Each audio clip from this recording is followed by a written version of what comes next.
Hi guys, Smithical here, welcome to the third round of the AOR GT3 Pro League, and today I'm at Watkins Glen.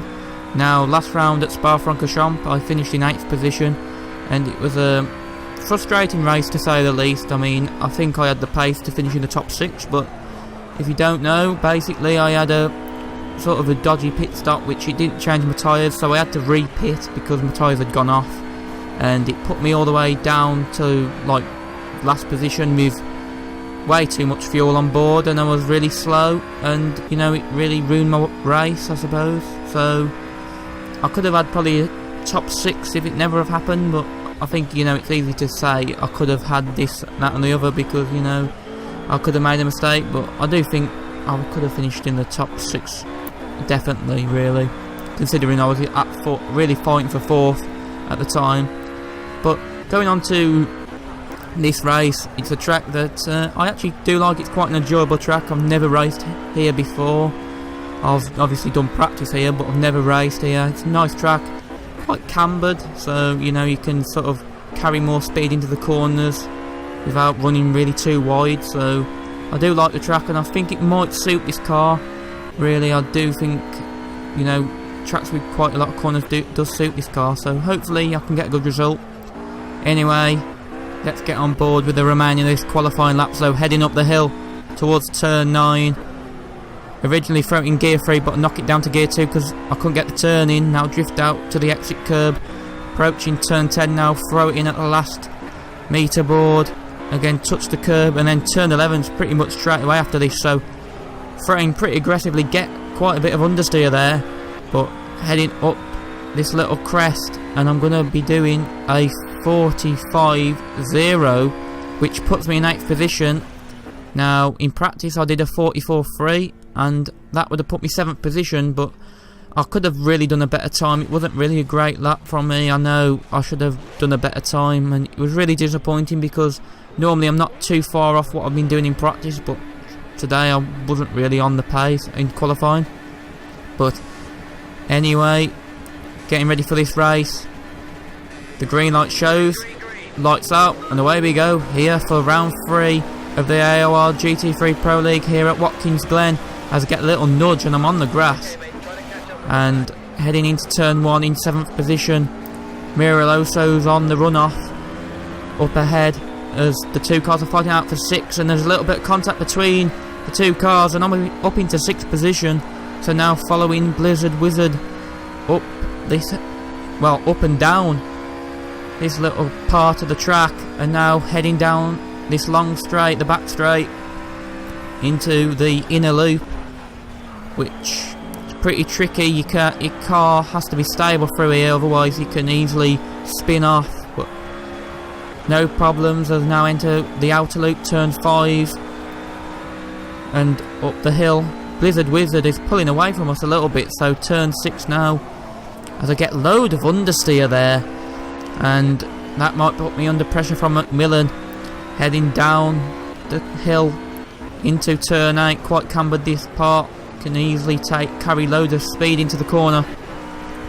Now heading up the hill, and I'm really in a world of my own at the minute, and you'll see I missed my braking point, and as I mentioned, in a world of my own I missed my braking point, and I've lost loads of positions. So I'm going to wait for Matthew to go past because I don't want to make any contact with him. So I'm down into 9th, but a couple of corners later and Matthew went wide, touched the wall, so back up into 9th position. I said he'll drop me down to 10th, so I was actually in 10th when he passed me, so I'm down into 9th. And Tom Chambers is a car ahead, and he is 4 seconds up the road, so I've got to try and push to catch him, as I'm already sort of pulling a gap, as Jackie G's now dropped down to 8th, and as you see, it's him there on the right hand side, so I'm up into 8th position. And on lap 4 I've managed to get onto the back of Macmillan, so he is now 7th as Shaw spins off the road, so we're up into 7th position, and we're still putting on a bit of pressure on Macmillan. He runs a little bit wide there, so on turn 5, and now heading up this hill for turn 6. It's long left-hander, as he does run quite wide, and he's going to touch the Armco, and it brings him back onto the track. And I didn't really know at the time if he was on my side or not, so I did take quite a wide line into the turn, but I think he might have backed out. But anyway, I'm up into 6th position. So on lap 11, I started actually on the hard tyres, so that's why, you know, I didn't pick that quite early. I don't know what other guys were doing, but I know the softs were only lasting me about 7 laps, so I decided to do the hards, and I'm going to do a 3 stop, so it's going to be 3, basically, well, 2 stops, sorry. Going to be another set of hard, probably about 22, 23, and then that's it. So another 1 more pit stop, but obviously 2 including that pit stop just gone.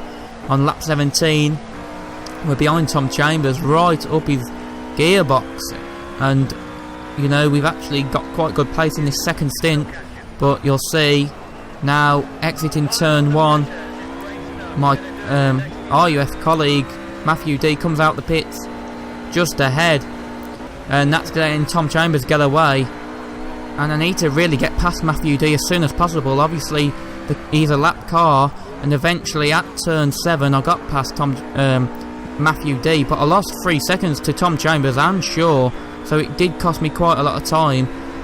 As now moving on to lap 23, and as you see, make a little mistake there. The car goes a little bit unstable there, and I just lose about a second or 2 to Tom. But anyway, this is the final stop of the Grand Prix. Just put a little bit more fuel in just to be on the safe side, because if you don't have enough fuel, the game can disqualify you when you cross the line. But anyway, exiting the pits, there's Matthew D right on the exit. I have to go a little bit wide to avoid him, but not really much trouble. Exiting the pits in 3rd position, and let's see where Shaw is. The gap to Shaw was about 7 seconds, I believe, but now it's 13 seconds on the last lap. And yeah, coming home now.